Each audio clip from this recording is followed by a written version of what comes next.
नमस्कार दोस्तों, स्वागत है आपका हमारे ऑनलाइन प्लेटफॉर्म पर। तो क्या हाल चाल है भाई आप लोगों के। उम्मीद करते हैं सभी लोग मस्त होंगे, स्वस्थ होंगे और आपकी तैयारी अच्छे से चल रही होगी। तो जैसा कि आपको पता है भाई, आपकी नई सीरीज फिजिक्स की स्टार्ट हो चुकी है जिसका नाम है फिजिक्स के फंडे, जिसमें अपन तरह तरह के फंडे पढ़ने वाले हैं। और आज की क्लास में मैं आपको पढ़ाने वाला हूं भाई सदिश का त्रिभुज नियम। इससे पहले वाले वीडियो में अपन ने बात करी थी सदिश के समांतर चतुर्भुज के नियम की। ठीक है, तो अगर आपने अभी तक वो वीडियो नहीं देखा है तो सबसे पहले वो क्लास जरूर अटेंड कर लीजिए। ठीक है, तब आप आज की क्लास अटेंड करेंगे तो आपको और भी बेहतर अच्छी चीजें समझ में आएगी। ठीक है, क्योंकि बहुत सारी बेसिक बातें मैंने वहां पे आपको बताई है। ठीक है, चलिए तो आज की क्लास में अपन बात करेंगे कौन से नियम की भाई, त्रिभुज के नियम की। तो जानते हैं भाई त्रिभुज का नियम क्या होता है और किस तरीके से काम करता है। चलिए, तो सदिश का त्रिभुज नियम, हाँ जी हम पढ़ने वाले हैं भाई सदिश का त्रिभुज नियम। आओ पढ़ते हैं भाई, स्टार्ट करते हैं। क्या होता है सदिश का त्रिभुज नियम। तो जैसा कि यहाँ पे लिखा हुआ है अपन पढ़ते हैं, चलो। तो जब दो सदिशों को त्रिभुज की संलग्न भुजाएं, जब दो सदिशों को त्रिभुज की दो संलग्न भुजाओं के अनुदिश समान क्रम में दर्शाया जाए, तब अंतिम भुजा विपरीत क्रम में परिणामी सदिश के प्रदर्शित करती है। परिणामी सदिश का मतलब जानते हैं, रिजल्टेंट। जैसे मान लिया मैंने दो वेक्टर ए और बी, इन दोनों को जोड़ा, तो जोड़ने पर क्या आया, कुछ ना कुछ तो आया होगा ना, जो भी मान आया होगा आर के बराबर, यही आपका क्या है, रिजल्टेंट। दो चीजों को जोड़ने पर आर यानी कि रिजल्टेंट आएगा। तो दो चीजों को जोड़ने पर कुछ ना कुछ आता ही, उसी को अपन क्या बोलते हैं, रिजल्टेंट बोलते हैं। लेकिन यहां पर अपन क्या पढ़ रहे भाई, सदिशों को जोड़ने के नियम पढ़ रहे। किसके नियम पढ़ रहे बेटा, सदिशों को जोड़ने के नियम। सदिशों को डायरेक्ट ऐसे नहीं जोड़ सकते कि दो और दो चार, ऐसे नहीं कर सकते। उनके जोड़ने का एक तरीका होता है और वही तरीका अपन यहाँ पे सीख रहे हैं कि दो सदिश ए और बी अगर इनको जोड़ना हो तो रिजल्टेंट आर आएगा। और वो किस तरीके से आएगा, उसकी दिशा क्या होगी। ठीक है, परिमाण तो आप निकाल सकते हो जोड़कर, लेकिन उसकी दिशा नहीं निकाल सकते। तो दिशा निकालने के लिए सदिशों का इस्तेमाल करना पड़ता है। ठीक है, बहुत सारी चीजें डिपेंड करती है। चलिए देखते हैं भाई किस किस चीज पे डिपेंड करता है इसका मान। तो हमने कहा कि अगर हमें ये निकालना है रिजल्टेंट, तो कैसे निकलेगा, ध्यान से सुनो। हमने कहा कि एक सदिश हमारे पास क्या है, ए है। एक सदिश हमने क्या मान लिया, ए मान लिया, इस दिशा में और समान क्रम में, यानी कि सेम सीक्वेंस में। जिस दिशा में चल रहा है, इस दिशा में चल रहा था, फिर हमने क्या किया, सेम सीक्वेंस में, सीक्वेंस चेंज नहीं किया। ठीक है, ए सदिश ये हो गया, बी सदिश आपका ये हो गया। अभी भी ये आपके सेम डायरेक्शन में चल रहे हैं क्या, देखो एंटी क्लॉकवाइज, दो दिशाएं होती है, एक क्लॉकवाइज यानी कि घड़ी की दिशा में घूमना, ऐसे घड़ी घूमती है ना, टिक टिक टिक टिक टिक, ये कौन सी दिशा हो गई, घड़ी की दिशा यानी कि क्लॉकवाइज डायरेक्शन। एक होती है घड़ी की विपरीत दिशा, जैसे घड़ी की सुई घूमती है ना, तो घड़ी की सुई ऐसे घूमती है, अब घड़ी की सुई को उल्टा घुमा दो तो ये घड़ी की क्या हो जाएगी, विपरीत दिशा हो जाएगी। इसको बोलते हैं एंटी क्लॉकवाइज डायरेक्शन में। तो यहाँ पे देखो ए और बी जो है वो एंटी क्लॉकवाइज डायरेक्शन में चल रहे हैं क्या, हाँ सर। ए इधर जा रहा था, फिर बी इधर चल गया, तो सी कहाँ जाना चाहिए सर, सी ऑब्वियसली ऐसे जाना चाहिए ना, सी को ऐसे जाना चाहिए। लेकिन यहाँ पर हम अगर त्रिभुज नियम पढ़ रहे हैं तो त्रिभुज नियम में त्रिभुज बनाना होता है। तो त्रिभुज बनाने के लिए एक भुजा ये हो गई ए, दूसरी भुजा ये हो गई बी, तो तीसरी भुजा कहाँ आएगी सर, तीसरी भुजा इसकी विपरीत दिशा आएगी। कहां पर आएगी, विपरीत दिशा में आएगी और इस तरीके से आएगी।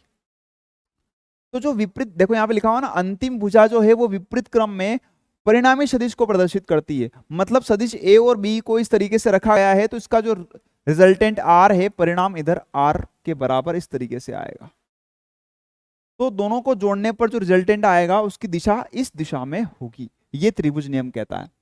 ठीक है सर, समझ में आ गया। एक सदिश ए इधर हो, एक सदिश बी इधर हो, तो सेम सीक्वेंस में नहीं जाना है, अपोजिट डायरेक्शन में आने वाले सदिश को अपन क्या बोल देंगे, रिजल्टेंट बोल देंगे, परिणामी सदिश बोल देंगे। क्या दिक्कत है।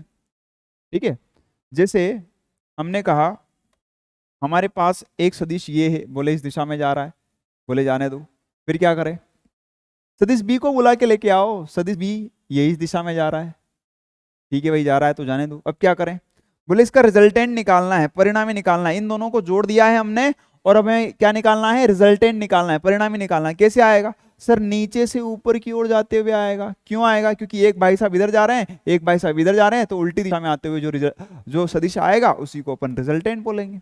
बस यही आपका क्या होता है, त्रिभुज नियम होता है। तो सिंपल सा बहुत प्यारा सा त्रिभुज नियम है कि वेक्टर ए इस दिशा में है, वेक्टर बी इस दिशा में है, तो रिजल्टेंट यहां से यहां जाते हुए आएगा। हाँ या ना? कितना आसान है। और इसी भाषा को यहाँ पर लिख दिया गया है। यही लिखा हुआ है, दो सदिशों को त्रिभुज के संलग्न भुजाओं के अनुदिश समान दिशा में है ना दर्शाया जाए, तब अंतिम भुजा विपरीत क्रम में परिणामी सदिश का काम करेगी। बस यही बात यहाँ पे लिखी हुई है। क्लियर? हाँ सर क्लियर। क्लियर तो थम्स अप कर दो भाई फटाफट। चलिए आगे बढ़ते हैं। ये भी समझ में आ गया भाई, इसमें भी कोई दिक्कत नहीं है। आओ अब हम बात करते हैं यहां पर। अच्छा एक चीज और समझाता हूं। अगर मैं आपसे कहूं कि हमारे पास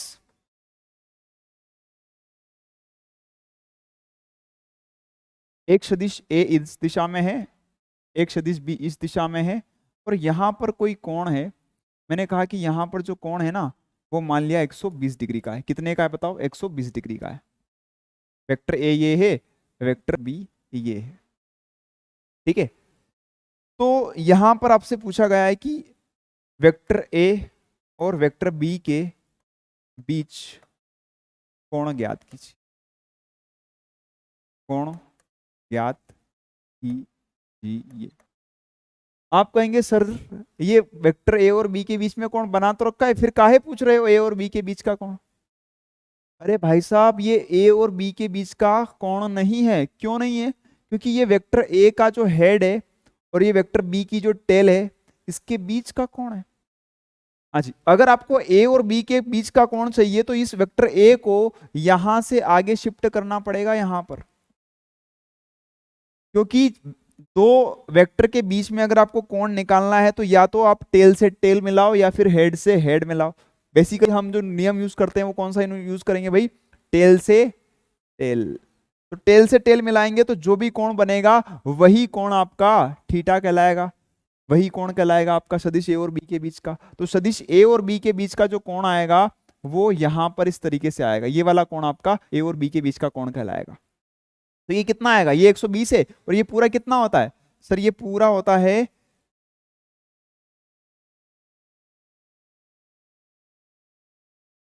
हाँ जी, ये पूरा कोण कितना का होता है भैया? ये पूरा कोण कितने का होता है? 180 डिग्री का होता है। हाँ सर 180। 180 में से 120 अगर ये है तो ये कितना बचा सर? ये बच जाएगा आपका 60 डिग्री का। हाँ सर, तो ये कितना आ गया? 7 आ गया। तो थीटा बराबर कितना हो गया सर? 60 डिग्री का कोण। ठीक है भाई, कोई दिक्कत नहीं है। तो यहाँ पर थीटा निकालने का ध्यान रखना। ठीक है, समझ में आ गया? ओके, बहुत बढ़िया, शानदार। एक बार और, अरे देख लो देख लो, एक बार और देख लो। मैंने कुछ नहीं समझाया बेटा, मैंने ये समझाया कि यहाँ पर वेक्टर ए है, यहाँ पर वेक्टर बी है। तो अगर ए और बी के बीच कोण निकालना ना तो इसको आगे शिफ्ट करना पड़ेगा। तो इसको मैंने आगे शिफ्ट कर दिया, ये वेक्टर ए हो गया। तो यहाँ पर जो कोण बनेगा यही ए और बी के बीच का कोण कहलाएगा। तो यहाँ पर कोण कितना था सर? ये था 120 डिग्री। और ये पूरा कोण कितना होता है? अरे ऐसी लाइन खींचते हो तो ये पूरा कोण 180 का नहीं होता है क्या? हाँ सर, तो 180 में से 120 को घटाएंगे तो ये कितना आ जाएगा? ये 60 आ जाएगा। बस आओ आगे बात करते हैं। अब यहां पर ध्यान दीजिएगा, बोर्ड पर ध्यान से देखो। यहां पर अगर मैं बात करता हूं तो यहां पर मेरे पास ये वेक्टर ए है और ये वेक्टर बी है। सदिश ए ऐसे जा रहा है, सदिश बी ऐसे जा रहा है, तो रिजल्टेंट कहां आएगा? इसकी विपरीत दिशा में जाते हुए। ये सेम सीक्वेंस में है और ये अपोजिट सीक्वेंस में है। ठीक है, तो ये रिजल्टेंट आ गया। तो यहां पर अल्फा कोण नाम दिया गया है। ये किसके बीच का कोण है? वेक्टर ए और परिणामी सदिश आर के बीच का कोण है। यहाँ पे थीटा नाम दिया गया है। तो वेक्टर ए, देखो यहाँ पे वेक्टर ए यहाँ पे था तो इसको यहाँ से यहाँ पे शिफ्ट करना पड़ा। उसके बाद वेक्टर ए और बी के बीच का कोण कितना आएगा? थीटा। तो ये आपका क्या कहलाएगा? वेक्टर ए और वेक्टर बी के बीच का कोण कहलाएगा। सिंपल सी बात। अच्छा, यहाँ पर अगर हमें रिजल्टेंट निकालना हो, आर का मान निकालना हो, तो आर के मान निकालने का फॉर्मूला क्या है? A square plus b square प्लस 2ab कॉस थीटा। क्लियर है बात यहाँ पर? हाँ सर क्लियर है। दूसरी बात करते हैं अपन। अगर यहां पर आपको अल्फा का मान पूछ ले कि बताओ वेक्टर ए के साथ जो परिणामी सदिश आर आया है वो कितने डिग्री का कोण बना रहा है, तो ये कैसे निकालते? तो टेन अल्फा बराबर B sine theta upon A plus B cos theta formula होता है। क्या ये फार्मूला आपको पढ़ा हुआ लगा है? पिछली क्लास में आपने पढ़ा था, है ना? याद हो अगर आपको तो मैंने वहां पर भी आपको सेम फार्मूला बताया था। किसमें? समांतर चतुर्भुज के नियम में भी सेम आपका फार्मूला यूज होता है और यहां पर भी as it is formula use होता है। ठीक है, चलिए आगे बात करते हैं भाई। यहां से थोड़ा आगे चलते हैं। तो एक सवाल आपके सामने है यहाँ पर, ठीक है, इस सवाल को अपन सॉल्व करते हैं बेटा, ठीक है। चलिए ध्यान से देखिए भाई बोर्ड पर। हाँ जी, हमारे पास सवाल क्या है, सवाल को पढ़ते हैं बेटा, सवाल को पढ़ो जरा। दो सदिश ए और बी का परिणामी सदिश, किसकी बात हो रही है बेटा, परिणामी सदिश की बात हो रही है, यानी कि रिजल्टेंट की बात हो रही है। जो रिजल्टेंट है वो ए के लंबवत है। बेटा सवाल ऐसा ही पूछा जाएगा, सवाल को ध्यान से पढ़ना। हमने कहा कि हमारे पास दो सदिश ए और बी है, उनका जो परिणामी सदिश है वो परिणामी सदिश क्या मान लिया मैंने, मान लिया आर है। परिणामी सदिश क्या मान लिया मैंने, आर। और ये जो आर है वो ए के लंबवत है। हमने कहा ये सदिश ए है तो इसके लंबवत आर कहाँ आएगा सर, यहां पर आएगा। तो ये आपका परिणामी सदिश आर हो गया। हाँ या ना, अरे बोलो हाँ, आया समझ में। हाँ सर। तो इसका परिणामी सदिश बी, अच्छा मुझे बताओ कि अगर वेक्टर ए इधर है, वेक्टर बी इधर है, तो वेक्टर बी किधर जाएगा, इस बेचारे को इधर ही आना पड़ेगा। क्यों, क्योंकि सदिश नियम ये कहता है, क्या कहता है कि अगर ए इधर जा रहा है बी इधर जा रहा है तो रिजल्टेंट को उल्टा आने दो। तो यहाँ पे रिजल्टेंट उल्टा ही तो था, तो ए इधर जा रहा है तो बी को 100% इधर ही जाना पड़ेगा, तभी रिजल्टेंट उल्टा आएगा। ठीक है, तो यहाँ पर ये चीज आपको ध्यान रखना है। चलिए आगे बात करते हैं बेटा यहां से।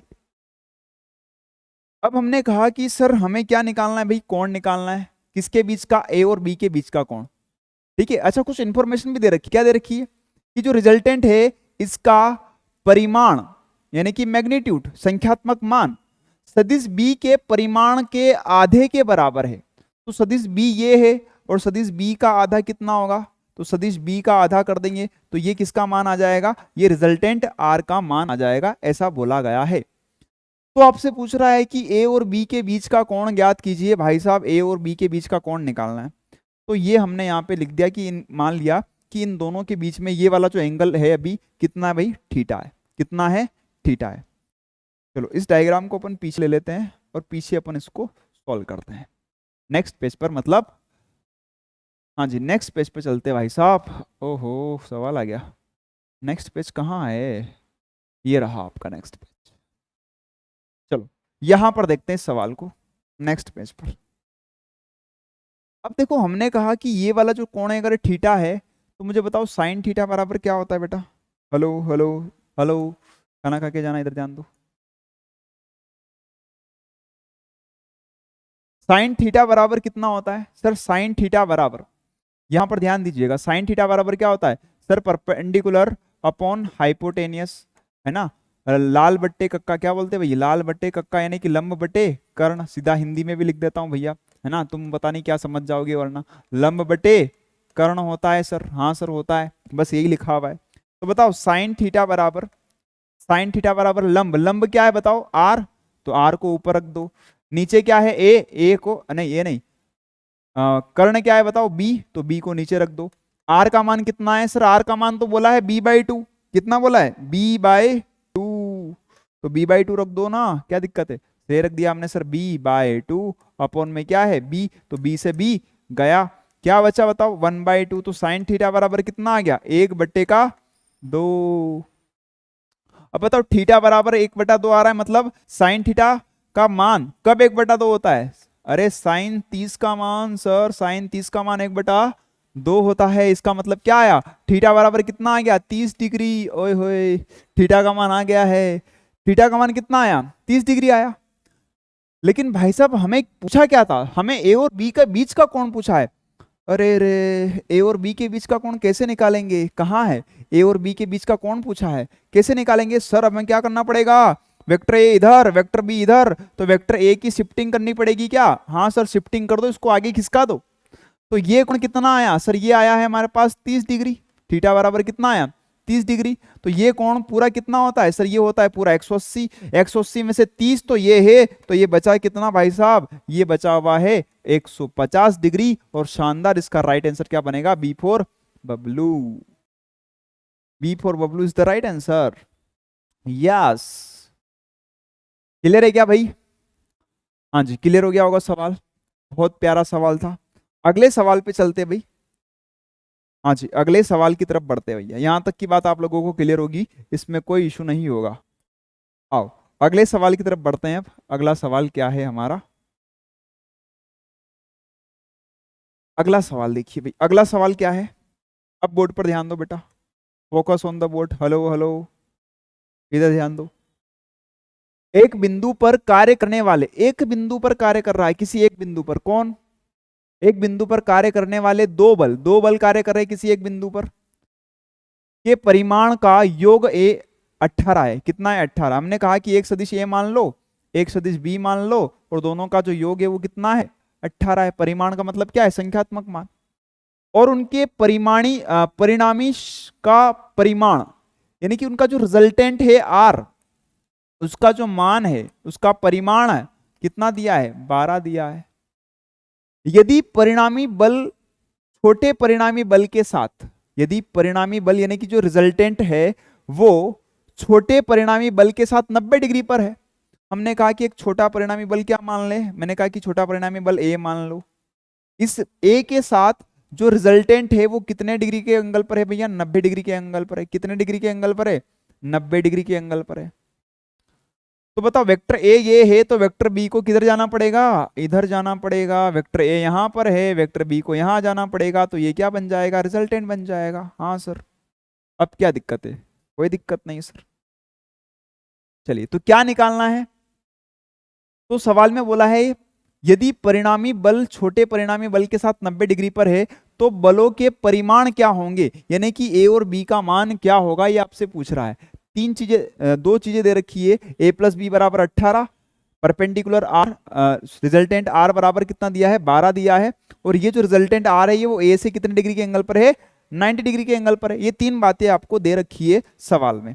अब देखो, इस सवाल को अपन बनाते हैं, है ना, बड़े प्यार से। नेक्स्ट पेज पे चलते हैं अपन, नेक्स्ट पेज पे इसको बनाते हैं। यहां से इसको कर लेते हैं कॉपी, और नेक्स्ट पेज पे चलते हैं अपन यहां पर, अब इसको बनाते हैं। देखो जरा, अब प्यार से देखना बेटा इस सवाल को, बड़ा आसान सवाल है। देखो इधर हमने कहा कि हम यहां से क्या कर सकते हैं भाई, हम जानते पाइथागोरस प्रमेय से, क्या जानते भैया? कर्ण का स्क्वायर प्लस बराबर लंब का स्क्वायर प्लस आधार का स्क्वायर, यही जानते हैं अपन तो, है ना, बचपन से ही पढ़ते हुए यही आ रहे हैं अपन। तो रिजल्टेंट आर का मान कितना आएगा? यहां से अगर आर स्क्वायर का मान निकालोगे तो ए को इधर भेजना पड़ेगा। हाँ सर बिल्कुल, बी स्क्वायर माइनस ए स्क्वायर, बिल्कुल सर ऐसा ही करना पड़ेगा। तो यहां पर एक फार्मूला आप जानते होंगे ना बचपन से, कौन सा? ए का स्क्वायर माइनस बी का स्क्वायर क्या होता है? ए प्लस बी और ए माइनस बी, बिल्कुल ए प्लस बी और ए माइनस बी बराबर आर का स्क्वायर लिख देंगे। मुझे बताओ, ए प्लस बी, है ना, अरे यहाँ पे मैंने फार्मूला लिख दिया भैया, फार्मूला नहीं, फार्मूला थोड़ी ना लिखना था क्या, हमें क्या लिखना था? यहाँ पर बी लिख दीजिए, क्योंकि ए का मान यहाँ पे क्या है? बी है, और बी का मान क्या है? यहाँ पे ए है, तो बी प्लस ए और बी माइनस ए यहाँ पर आएगा। हाँ या ना? हाँ सर। चलिए आगे बात करते हैं, b प्लस ए और b माइनस ए। मुझे बताओ, a प्लस बी आपको दिया है क्या सवाल में? हाँ सर दे तो रखा है। कितना? a प्लस बी बराबर कितना दिया है? 18 दिया है। तो बस यहाँ पे मान क्या रख देंगे? 18 गुणा ये क्या है भैया? b माइनस ए बराबर r का मान कितना दिया? रिजल्टेंट का मान भी दे रखा है ना 12, तो 12 का स्क्वायर। तो बस इसको सोल्व कर लेंगे तो b माइनस ए और 12 का स्क्वायर कितना होता है? 144, और बटे में कितना आ जाएगा? 18, और 18 8 कितना होता है? 144, यानी कि b माइनस ए का मान कितना आएगा? 8 आ जाएगा। तो मुझे एक बात बताओ कि जब आपको a प्लस बी का मान दे रखा है और b माइनस ए का मान भी आपको पता चल गया है, तो क्या a और b के मान नहीं निकाल सकते? याद करो बचपन में आपने 10वीं क्लास में विलोपन विधि पढ़ी होगी, है ना, पढ़ी थी ना, आई याद? हाँ हाँ, a प्लस बी बराबर कितना? 18, और ये क्या है भाई? b माइनस ए बराबर कितना? 8। क्या करें? जोड़ दो, तो जोड़ देते हैं। तो ये माइनस के ए से ये प्लस का है, गया है क्या? कहाँ गया? कट गया। b और b कितना हो गया? 2b, कितना? 2b, और 18 और 8 कितना होता है?